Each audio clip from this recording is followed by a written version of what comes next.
Hello students, BA part first के मनोविज्ञान विषय के विद्यार्थियों को मैं डॉक्टर मनोरमा त्यागी आज चैप्टर कराऊंगी स्मृति के प्रकार।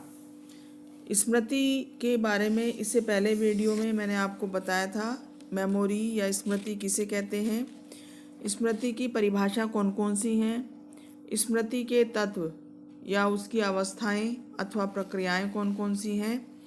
आज इस वीडियो में मैं आपको बताऊंगी स्मृति के प्रकार। स्मृति के प्रकार अगर हम देखें तो एटकिंसन और शिफ्रिन ने 3 प्रकार की स्मृतियां बताई हैं। पहली है संवेदी स्मृति, दूसरी है लघुकालीन स्मृति और तीसरी है दीर्घकालीन स्मृति। तीनों जो स्मृति के प्रकार हैं वास्तव में देखा जाए तो हमारे मस्तिष्क में स्मृति संस्थान में जो संचित सूचनाएं हैं वो कितने समय तक रहती हैं, इस आधार पर इनका हमने वर्गीकरण यहाँ पर किया है। तो सबसे पहले बात करेंगे संवेदी स्मृति की। संवेदी स्मृति क्या है? तो संवेदी स्मृति के अंतर्गत हमारे जो संवेदी अंग हैं उनके द्वारा ग्रहण की गई तत्कालीन सूचनाएं होती हैं। हमारी संवेदी अंग जो हैं जैसे आँख, नाक, कान, त्वचा, जीभ, इनके द्वारा जो संवेदनाएं हम प्राप्त करते हैं उनकी जो तत्कालीन बिल्कुल नई जो सूचनाएं होती हैं वो इस स्मृति के अंतर्गत रहती हैं। इस प्रकार की स्मृति की अवधि जो है वो क्षणिक होती है, बहुत कम समय के लिए, एक क्षण के लिए जैसे कह सकते हैं। जैसे एक कैमरे की फ्लैश लाइट, आपने देखा होगा कैमरे की फ्लैश लाइट बहुत कम सेकंड्स के लिए होती है, तो संवेदी स्मृति भी इसी प्रकार की होती है। यदि इन क्षणिक सूचनाओं पर हम थोड़ा सा ध्यान दें तो इनकी जो स्मृति है वो अल्पकालीन स्मृति में परिवर्तित हो जाती है। अल्पकालीन मतलब जो लघुकालीन स्मृति है, शॉर्ट मेमोरी, इसको शॉर्ट में कहते हैं STM। संवेदी स्मृति में उद्दीपक सामने से हट जाने पर भी उसकी प्रतिमा अथवा उसकी ध्वनि कुछ सेकंड तक व्यक्ति के मानस पटल पर बनी रहती है। जैसे मान लीजिए आपने कोई व्यक्ति आपके सामने से एकदम निकल गया तो उसकी जो स्मृति है कुछ क्षण के लिए आपके सामने आया वो व्यक्ति और उसकी जो स्मृति है वो संवेदी स्मृति कहलाएगी। अगर हम उस व्यक्ति पर थोड़ा सा ध्यान दे दें तो उस व्यक्ति की स्मृति देर तक अल्पकालीन स्मृति में परिवर्तित हो सकती है। तो इस प्रकार संवेदी स्मृति में सूचनाओं का संचयन 2 प्रकार का हो सकता है। पहला प्रतिमा संबंधी स्मृति, इसमें व्यक्ति देखी हुई चीज को एक सेकंड के लिए दृष्टि चिन्ह के रूप में, प्रतिमा के रूप में संचित रखता है। प्रतिमा एक इमेज या कोई तस्वीर उसके रूप में व्यक्ति के मस्तिष्क में रहता है। दूसरा है प्रतिध्वनि स्मृति, इसमें व्यक्ति सुनी हुई आवाज़ को अपने मन में एक सेकंड से भी कम समय के लिए रख पाता है। तो 2 प्रकार की अल्पकालीन स्मृति हो सकती है। एक तो प्रतिमा संबंधी, जिसमें जो भी उद्दीपक हमारे सामने आया उसकी प्रतिमा हमारे मस्तिष्क में कुछ क्षणों के लिए रहती है। दूसरा है प्रतिध्वनि स्मृति, जिसमें कोई ध्वनि जो है, कोई आवाज़ है, वो कुछ समय के लिए, कुछ सेकंड के लिए व्यक्ति के मस्तिष्क में रहती है। अल्पकालीन स्मृति की संवेदी स्मृति के बाद जो दूसरी स्मृति है वो है शॉर्ट टर्म मेमोरी या लघुकालीन स्मृति, इसको अल्पकालीन स्मृति भी कहते हैं। अल्पकालीन स्मृति को मनोवैज्ञानिकों ने वर्किंग मेमोरी भी कहा है। इस स्मृति में बहुत कम मात्रा में सूचनाएं केवल कुछ समय के लिए संचित रहती हैं और ये जो समय है ये 30 सेकंड या इससे भी कम होता है। तो इस प्रकार की स्मृति का उपयोग अक्सर हम उस समय करते हैं जब हम एक फ़ोन नंबर को देखकर उसे डायल करने का प्रयास करते हैं। तो आपने देखा होगा कि जब हम कोई फ़ोन नंबर किसी डायरी में देखते हैं और उसको डायल करने के लिए हम टेलीफोन तक जाते हैं तो उसको हम मन में दोहराते रहते हैं। जब तक कि हम उसको डायल ना कर लें। तो थोड़े समय के लिए ही वो नंबर हमारी स्मृति में रहता है, जैसे ही हम उसको डायल करते हैं वो नंबर हम भूल जाते हैं। और अक्सर देखा गया है कि जिस नंबर को हम बार बार डायल करते हैं वो हमें याद हो जाता है। इसका मतलब ये है कि वो हमारी दीर्घकालीन स्मृति में प्रवेश कर लेता है। इसी प्रकार दुकानदार को आपने देखा होगा कि दुकानदार को कुछ समय के लिए याद रहता है कि उसे ग्राहक को कितने पैसे लौटाने हैं। ये उसकी लघुकालीन स्मृति है। जैसे ही पैसे लौटाकर वो दूसरे ग्राहक की तरफ ध्यान देता है, वो भूल जाता है कि उसने पहले ग्राहक को कितने पैसे लौटाए थे। ये शॉर्ट टर्म मेमोरी के कुछ उदाहरण हैं। मिलर ने 1964 में अल्पकालीन स्मृति की तुलना एक बाल्टी से की है जिसकी तली में एक छेद है। जिस तरह से इस छेद में से पानी धीरे धीरे बाल्टी में से कम हो जाता है, उसी प्रकार जो अल्पकालीन स्मृति की हमारी सूचनाएं हैं वो भी धीरे धीरे निकल जाती हैं अगर हम उनका अभ्यास नहीं करते हैं। अल्पकालीन स्मृति की जो सूचनाएं कोडिंग होकर स्थायी हो जाती हैं वे हमारी दीर्घकालीन स्मृति में चली जाती हैं। तो अल्पकालीन स्मृति की अगर हम विशेषताएं देखें तो अनेक प्रकार की विशेषताएं इसमें देखने में मिलती हैं। जैसे कि अल्पकालीन स्मृति में विस्मरण तीव्र गति से होता है। मतलब जैसे ही हम कोई चीज़ याद करते हैं या कोई चीज़ देखते हैं, उसकी जो विस्मृति है वो शीघ्रता से होती है। मर्डाक ने 1961 में और पीटरसन ने 1959 में कुछ अध्ययन किए और उन्होंने इसी प्रकार के परिणाम अपने अध्ययनों में पाए। दूसरी जो विशेषता है, विलियम जेम्स ने कहा है कि अल्पकालीन स्मृति को प्राथमिक स्मरण कहा जा सकता है। मतलब सबसे पहला स्मरण, प्राथमिक स्मरण। तीसरी विशेषता अल्पकालीन स्मृति की है कि अल्पकालीन स्मृति से याद की गई सामग्री का शीघ्र निकल जाना मनुष्य के लिए फायदेमंद है, क्योंकि व्यक्ति को यदि सारी सामग्री याद रह जाएगी तो उसकी उलझनें अत्यधिक बढ़ जाएंगी। मतलब लघुकालीन स्मृति में अधिकतर जो स्मृतियां हैं वो निकल जाती हैं, क्योंकि रोजाना के जीवन में हमारी हजारों लाखों करोड़ों स्मृतियां होती हैं। अगर वो सारी संचित रह जाएंगी तो मस्तिष्क में जो है तनाव या उलझनें जो हैं वो बढ़ जाती हैं। इसलिए मनुष्य के मानसिक स्वास्थ्य के लिए आवश्यक है कि वो सूचनाएं मस्तिष्क से निकल जाएं।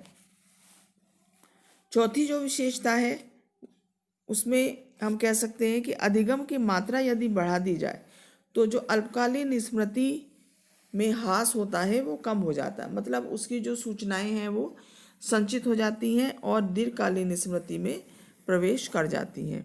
पांचवी जो विशेषता है वो है लघुकालीन स्मृति अत्यंत कमजोर होती है और इसकी अवधि अधिक से अधिक 20 से 30 सेकंड तक होती है। तो ये कुछ विशेषताएं थी अल्पकालीन स्मृति की। अल्पकालीन स्मृति को अध्ययन करने के लिए कि शॉर्ट टर्म मेमोरी किस तरह से व्यक्ति में संचित होती है, अनेक अध्ययन किए गए और उसके आधार पर ये बताया गया कि शॉर्ट टर्म मेमोरी की पहचान किस प्रकार से की जा सकती है। दो विधियों का इसमें प्रयोग किया जाता है। जैसे पहली विधि है उचाट विधि। उचाट विधि या डिस्ट्रैक्टिव टेक्निक।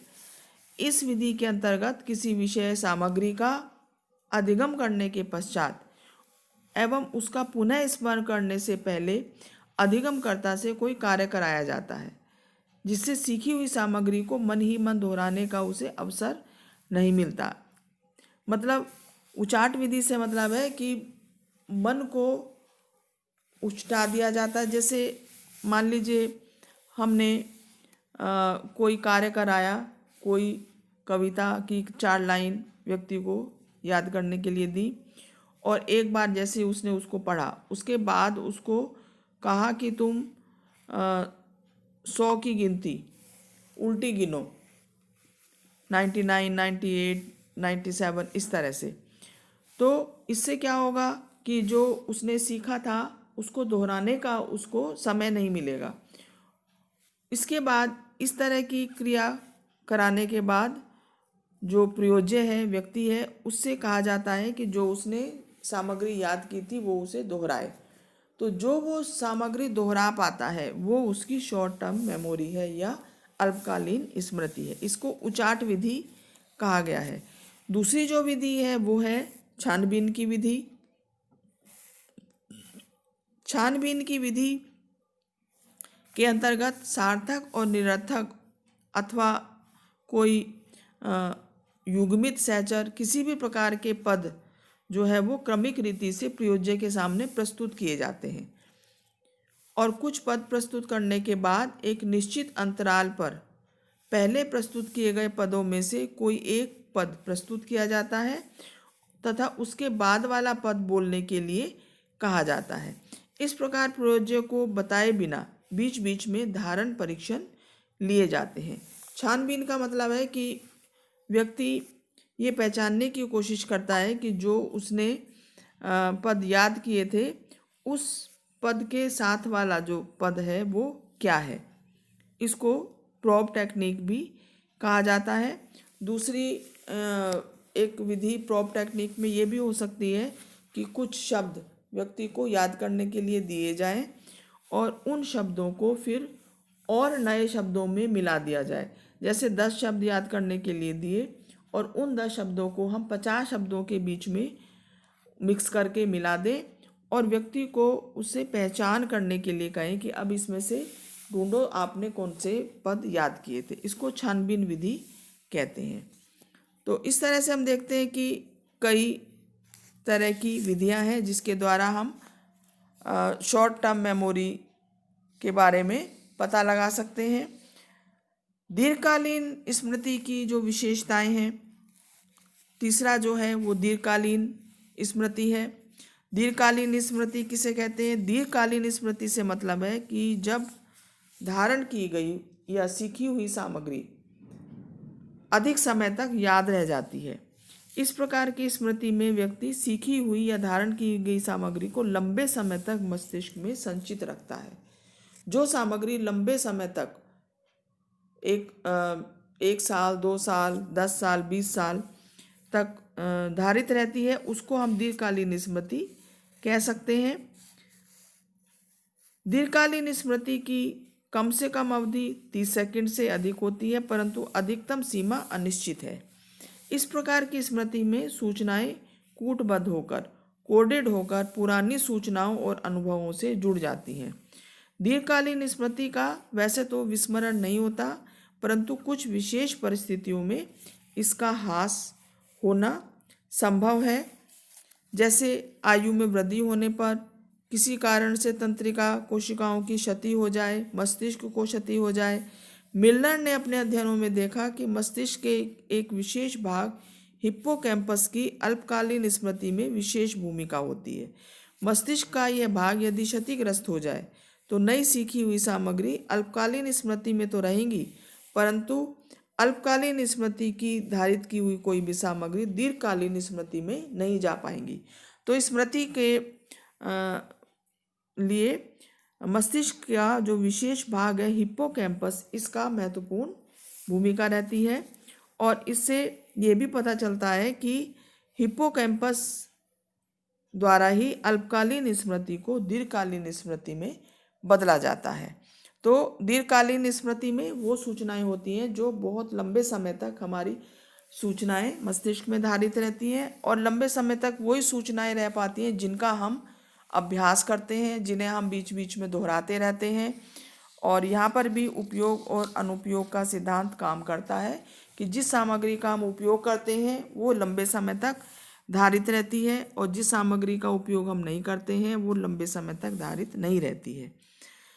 दीर्घकालीन स्मृति की अगर हम विशेषताओं के बारे में बात करें तो अनेक प्रकार की विशेषताएं इसमें देखी जा सकती हैं। जैसे पहली विशेषता यह है कि दीर्घकालीन स्मृति में सूचनाएं अधिक स्थायी होती हैं। इन सूचनाओं का प्रत्यास्मरण या पुनः स्मरण हम आसानी से कर सकते हैं।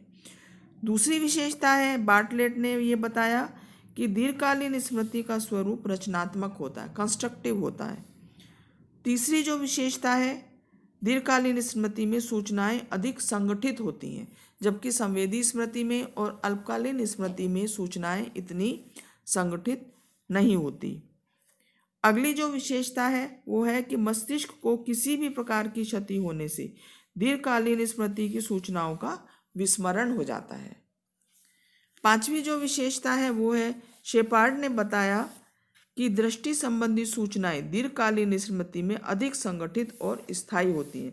मतलब दृष्टि संबंधी सूचनाएं, जो कुछ हम देखकर याद करते हैं या अधिगम करते हैं, उनकी सूचनाएं अधिक संगठित और स्थायी होती हैं।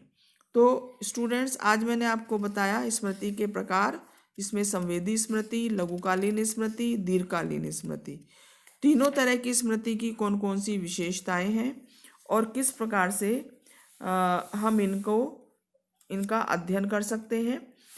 तो मैं समझती हूँ आपको ये टॉपिक अच्छी तरह से समझ में आ गया होगा। नेक्स्ट वीडियो में नेक्स्ट टॉपिक के साथ फिर मिलते हैं students. Thank you so much students.